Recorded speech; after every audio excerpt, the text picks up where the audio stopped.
Okay, in the previous lecture we had studied the introduction to chi-square test. Chi-square test is used for the analysis of frequency. So whenever you have the count of numbers in different nominal categories, or you have frequencies of observations in different nominal categories, then you apply the chi-square test for the comparison of those frequencies. And we saw three main types of the chi-square, three basic types of the chi-square test, which are chi-square test of homogeneity, the chi-square goodness of fit test, and the chi-square test of independence. So in the previous lecture we had discussed the two types of the chi-square test of homogeneity and the chi-square goodness of fit test. So chi-square test of homogeneity is used when all the nominal categories, they are supposed or they are assumed to have equal frequencies. So frequency distribution should be homogeneous in all of the nominal categories. So to test that homogeneity, we use a chi-square test of homogeneity.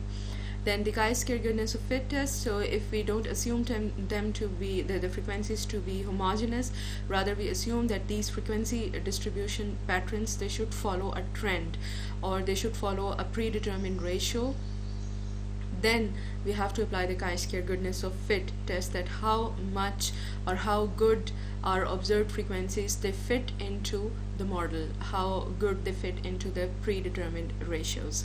So for that purpose we use the chi-square goodness of fit test.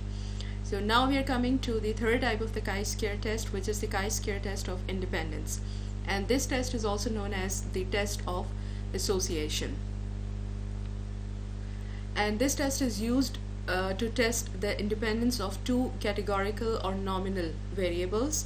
So in the previous two examples we had seen the test which employed only one type of the variables. The number of categories were many, like the number of categories could be 2, 3, 4, 5 and so on, but the type of variable in the chi-square goodness of fit and the chi-square test of homogeneity, so the number of the variables was only one, the variable was only one. But in this case, in this chi-square test of independence, we can test the independence of two categorical or nominal variables with each other. So in this case we can use two or more than two variables. So if you are interested to find out if the two categorical variables or the nominal variables, they are associated or related, which means they are dependent on each other or they are independent of each other, so we can test that through the chi-square test of independence. And until we have an evidence to assume that they are associated, we must assume that they are not. So this is the basis of the null hypothesis, that we have to assume that they are not associated with each other, they are independent of each other. So in the population, two categorical variables are independent or they are not associated. This is our null hypothesis.